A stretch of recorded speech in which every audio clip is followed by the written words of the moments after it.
नमस्कार, आपका अखबार के इस अंक में आपका स्वागत है। मैं हूं प्रदीप सिंह। क्या अमेरिका और इजराइल ईरान पर हमला करके फंस गए हैं?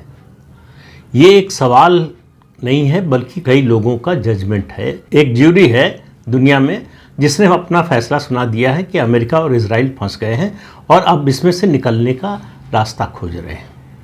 अभी युद्ध को सिर्फ 3 दिन हुए हैं।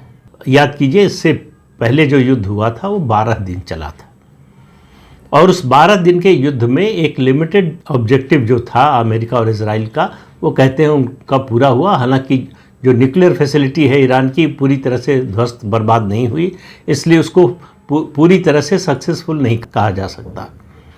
अब बात करते हैं इस युद्ध की।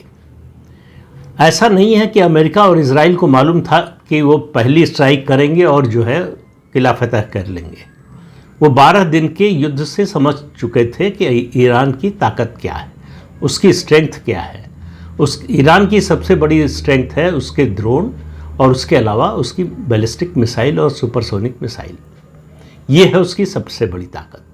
अमेरिका और इजराइल किस मकसद से गए थे, पहले तो ये समझना चाहिए। पहला कारण, लक्ष्य से पहले कारण की बात करते हैं। कारण ये था कि अमेरिका और इजराइल दोनों महसूस कर रहे थे, हालांकि दुनिया में बहुत से देश महसूस कर रहे थे, जिस तरह से ईरान अपनी मिसाइल और ड्रोन की ताकत बढ़ा रहा है और धीरे धीरे परमाणु हथियार बनाने की ओर बढ़ रहा है, वो विश्व शांति के लिए खतरा है। एक बात। दूसरी बात जो मैंने अपने पिछले वीडियो में भी कही थी, ये ईरान की ये बढ़ती सैन्य ताकत इजराइल के लिए एग्जिस्टेंशियल खतरा थी, उसके अस्तित्व के लिए खतरा थी, और अमेरिका के लिए और अमेरिका के दोस्तों के लिए और बड़ा खतरा था, खासतौर से खाड़ी के देशों। इस समय जो है, अगर आप नैरेटिव को देखें तो 2 हिस्सों में बंट गया है। अमेरिका और इजराइल के पक्ष में कम लोग नज़र आएंगे आपको, विरोध में ज़्यादा। इजराइल के विरोध में दुनिया में बहुत से लोग हैं जो भी इस्लाम का समर्थन करते हैं, जो इस्लामवादी हैं, चाहे वो इस्लाम के मानने वाले हों या ना हों, वो सब इजराइल के विरोध में हैं। और इजराइल अमेरिका साथ हैं, इसलिए दोनों के विरोध में है। तो पहली बात तो ये कही जा रही कि अमेरिका और इजराइल फंस गए हैं। अमेरिका और इजराइल के हर एक्शन को कहा जा रहा है कि ये डेस्परेशन है, और ईरान के हर एक्शन को ये मास्टर स्ट्रोक या मास्टर स्ट्रेटजी बताई जा रही है। अब आप देखिए शुरू से हुआ क्या। पहला हमला जो किया इजराइल और अमेरिका ने, पहले ही हमले में 40 उनकी लीडरशिप के जो टॉप लीडरशिप थी, उन 40 लोगों को ख़त्म कर दिया, जिसमें खामेनेई भी था, जो उनका सबसे बड़ा मजहबी गुरु माना जाता। 45 साल से राज कर रहा था, उसको एक झटके में एलिमिनेट कर दिया, ख़त्म कर दिया। आप समझिए, मैंने पिछले वीडियो में बताया था कि इजराइल और अमेरिका की इंटेलिजेंस किस तरह से काम करती है। एक बात ये। दूसरी बात ये कि अमेरिका और ख़ासतौर से डोनाल्ड ट्रंप ये लगातार कहते रहे हैं कि ईरान में रिजीम चेंज हमारा लक्ष्य है, लेकिन ये उन्होंने कभी नहीं कहा कि हम स्ट्राइक करेंगे 2 दिन, 4 दिन, 10 दिन और रिजीम चेंज हो जाएगी।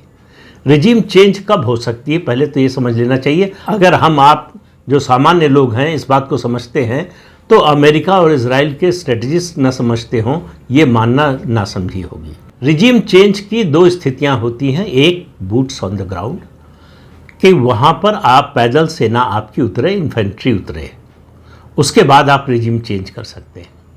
दूसरा तरीका होता है रिजीम चेंज का, आंतरिक विद्रोह। इन 2 के अलावा कोई तीसरा तरीका नहीं होता। अगर किसी तीसरे तरीके का इस्तेमाल करके रिजीम चेंज कराया जाए तो वो स्थायी नहीं होती, और इस मामले में अमेरिका का ट्रैक रिकॉर्ड बहुत ही खराब है। चाहे इराक हो, चाहे अफगानिस्तान हो या लीबिया हो, हर जगह अमेरिका ने रिजीम चेंज कराया, लेकिन उसके बाद क्या हुआ? उसके बाद इन देशों में अराजकता, बदहाली, तो उसके बाद की जो परिस्थितियां हैं उसको हैंडल नहीं कर पाता अमेरिका। एक बात तो बिल्कुल सही है। दूसरी बात यह है कि उनका लक्ष्य जो है तत्काल यानी पहले ही अटेम्प्ट में रिजीम चेंज का नहीं है। रिजीम चेंज उतना बड़ा खतरा नहीं है जितना बड़ा खतरा अमेरिका और इजराइल के लिए और उनकी नज़र में पूरी दुनिया के लिए है, वो है ईरान का मिसाइल प्रोग्राम। ईरान का मिसाइल प्रोग्राम, और ये कहा जा रहा है कि जितनी तेज़ी से वो उसका निर्माण कर रहे थे आने वाले दिनों में यानी 2027 तक इतना बड़ा स्टॉक पाइल बना लेते कि उसके बाद अमेरिका और इजराइल के लिए मुकाबला करना बहुत कठिन हो जाता। अब आप देखिए कि अगर आप कहें कि मिस कैलकुलेशन क्या हुआ है अमेरिका और इजराइल की ओर से, अगर कहना चाहे तो ये कि उनको शायद कह रहा हूँ मैं, उम्मीद नहीं रही होगी कि ईरान गल्फ कंट्रीज़ पर हमला करेगा। जो ईरान ने किया, ईरान की स्ट्रेटजी की दृष्टि से देखें तो ये उसकी सबसे बड़ी गलती थी। उसको तात्कालिक रूप से लाभ हुआ है निश्चित रूप से। उसका उद्देश्य क्या था इसके पीछे?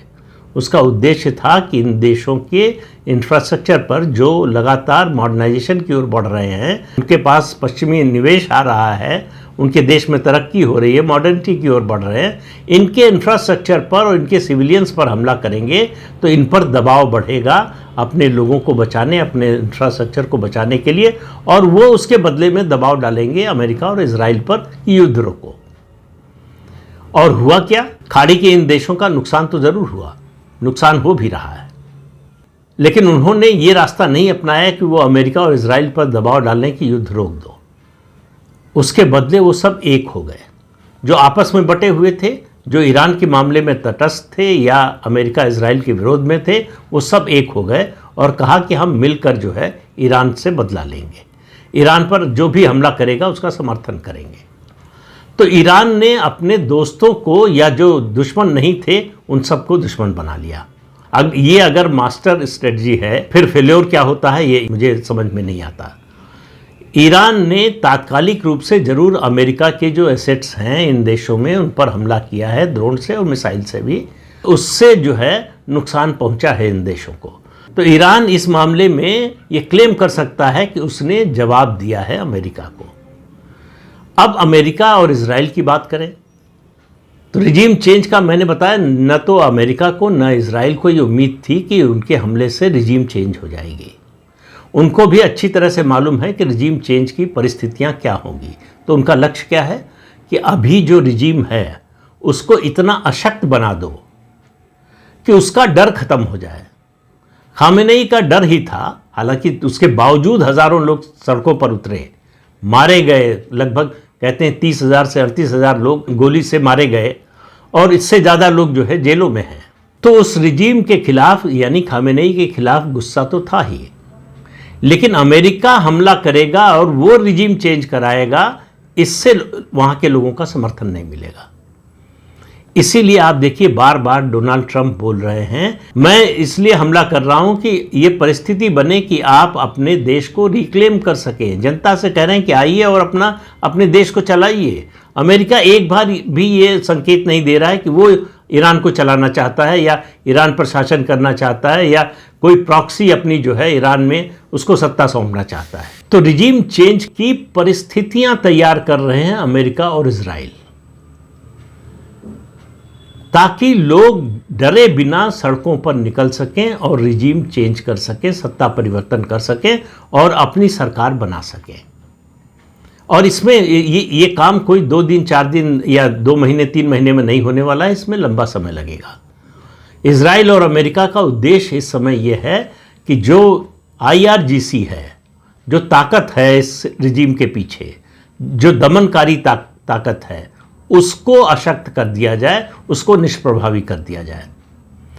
तो उसके जो है टॉप कमांडर्स को भले ही मार दिया हो, लेकिन उनके यहाँ सक्सेशन का एक प्लान हमेशा तैयार रहता है, उसको ख़त्म करना है। सेकेंड रैंक, थर्ड रैंक, उसके बाद की रैंक, उन सबको एलिमिनेट किए बिना ये परिस्थिति नहीं बनेगी कि लोग निडर होकर सड़क पर निकल सकें। अब एक अध्ययन है जिसमें यह कहा गया है कि अगर किसी देश की 20% आबादी किसी रिजीम की, किसी सत्ता के खिलाफ हो जाए और सड़क पर उतर आए तो रिजीम चेंज हो जाती है। अब ईरान में ये होगा कि नहीं, ये तो आने वाला समय बताएगा, लेकिन इतना तय है कि जब इस युद्ध में उतरने का फैसला किया अमेरिका ने, तो ऐसा नहीं है कि उनको पता नहीं था कि ईरान की रेजिलियंस कितनी है, कितने समय तक लड़ सकता है ईरान। और अब देखिए, जो लोग अमेरिका और इजराइल के खिलाफ वो कह रहे हैं कि उनके पास तो हथियार ख़त्म हो रहे हैं, हथियार ही नहीं रहेंगे, ज़्यादा दिन टिक ही नहीं सकते। इजराइल जीवन भर लड़ता रहा है, उसके लिए लड़ाई कोई नई बात नहीं है, उसके लिए वो रोज़मर्रा का काम है। और अमेरिका दुनिया भर में हथियार बेचता है, बनाता है, उसकी सबसे बड़ी इंडस्ट्री उसकी जो है ऑर्डिनेंस की इंडस्ट्री है। तो इसलिए ये कहना कि अमेरिका के पास हथियार नहीं है या गोला बारूद ख़त्म हो जाएगा और ईरान के पास बचा रहेगा, अब इससे ज़्यादा हास्यास्पद बात क्या हो सकती है। इस समय इजराइल और अमेरिका का लक्ष्य है कि जितनी फैक्ट्रीज़ हैं मिसाइल बनाने वाली ईरान की, उनको नष्ट किया जाए। मेरा मानना है कि ये जो ऑपरेशन है, ये जो युद्ध है, इस दौरान अगर ईरान की मिसाइल क्षमता को अमेरिका और इजराइल मिलकर ख़त्म कर देते हैं तो ये युद्ध वो मान लीजिए कि जीत गए, क्योंकि फिर उसके बाद ईरान कभी हमला करने या जवाबी हमला करने की स्थिति में नहीं रहेगा और उसकी वो ताकत ख़त्म हो जाएगी तो वो उतना बड़ा खतरा भी नहीं रह जाएगा। तो ये कहना कि अमेरिका और इजराइल जो है इस युद्ध को शुरू करके फंस गए हैं, कम से कम मैं इसका समर्थन नहीं करता। जो परिस्थितियां हैं वो नहीं करती हैं। और ईरान के लोगों के मन में क्या है, इसका एक छोटा सा संकेत 2 मार्च को मिला, जब ईरान की महिला फुटबॉल टीम की सदस्यों ने, खिलाड़ियों ने अपना राष्ट्रगान गाने से मना कर दिया। आप समझिए ये कोई छोटी बात नहीं है। और इससे पहले भी जो विद्रोह हुआ, सड़क पे लोग उतरे, उसको लीड किया था महिलाओं ने। तो वो जो रिजीम थी खामेनेई की, सबसे ज़्यादा दमन महिलाओं का किया। 20% छोड़िए, अगर महिलाएं ही सड़क पर उतर आती हैं तो रिजीम चेंज कोई बड़ी मुश्किल बात नहीं है। लेकिन वो बहुत अनिश्चित बात है, क्या होगा।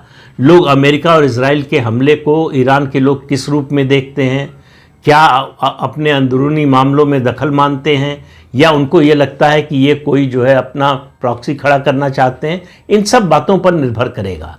लेकिन इतना है कि पहली शर्त इस सब की ये है कि जो IRGC का या इस रिजीम की सबसे बड़ी ताकत है वो ख़त्म हो और उसका डर ख़त्म हो। जिस दिन उसका डर ख़त्म हो जाएगा उस दिन पता चलेगा कि ईरान के लोग अपनी सत्ता हासिल करना चाहते हैं या नहीं, या इस रिजीम के खिलाफ कितने लोग थे या कितने लोग हैं। तो ऐसे में आप मान कर चलिए ये लड़ाई बहुत जल्दी ख़त्म नहीं होने वाली है। बहुत जल्दी ख़त्म नहीं होने वाली है जब कह रहा हूँ, इसका मतलब ये नहीं कि ये 2 महीने, 4 महीने, 6 महीने, 8 महीने या 4 साल रूस यूक्रेन युद्ध की तरह चलेगा। जो बात इजराइल ने कही है, इजराइल के प्रधानमंत्री नेतन्याहू ने कहा है कि अगला जो हमला होगा वो बहुत भयानक होगा। तो अमेरिका और इजराइल अगले हमले या कहें आक्रमण के अगले चरण की तैयारी कर रहे हैं। और अगले चरण की तैयारी में ये मानकर चलना चाहिए कि उन्होंने काफ़ी इंटेलिजेंस जुटा लिया होगा कि कहाँ कहाँ मिसाइल फैक्ट्रीज़ हैं, उनको कैसे नष्ट करना है। और IRGC और इस रिजीम की जो लीडरशिप है, नई लीडरशिप, जो सेकेंड कमांड कहिए या थर्ड कमांड कहिए, फोर्थ कमांड कहिए, उसको कैसे एलिमिनेट करना है। तो इस युद्ध का रुख क्या होगा ये तय करने के लिए कम से कम 1 हफ्ते और इंतज़ार करना चाहिए। बहुत से लोगों का मानना है कि ट्रंप अपने घरेलू जो परिस्थितियां हैं, मुद्दे हैं, उनके दबाव में ऐसा कर रहे हैं। कुछ लोग नेतन्याहू पर कहते हैं कि उनके खिलाफ जो भ्रष्टाचार के मामले हैं उसके लिए कर रहे हैं।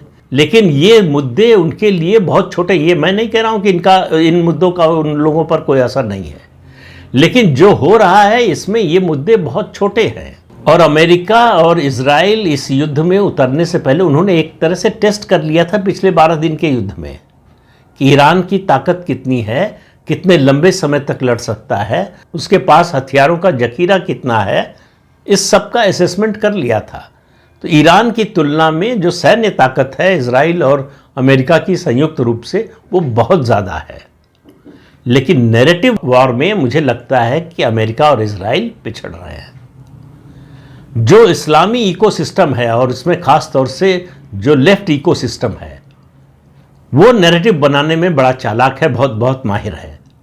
वो नैरेटिव इस तरह का बना रहा है जैसे ईरान पर कोई बहुत बड़ा अत्याचार हो रहा है। खामेनेई बहुत बड़ा जो है महात्मा था, वो मानवता का बहुत बड़ा जो है प्रतीक था और उसको मार देना गलत हुआ।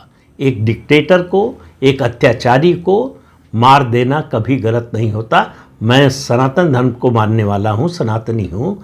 हमारे देवी देवताओं ने कहा है कि अधर्म के खिलाफ नहीं लड़ना सबसे बड़ा पाप है। और अधर्मी को जो धर्म विरोधी हो उसको मारना आपका कर्तव्य है। किसको मारना है या किसको नहीं मारना है, ये इस बात से तय होता है कि जो मारने जा रहे हैं उसका चरित्र क्या है।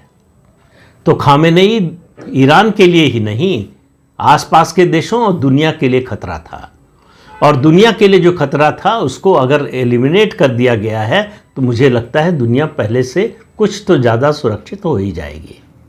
ऐसे लोगों का समर्थन करने वाले संवेदनहीन और मानवताहीन लोग होते हैं, जिनको उनके चरित्र का ये पक्ष दिखाई ही नहीं देता है, और दूसरा कोई पक्ष उनके चरित्र का है नहीं।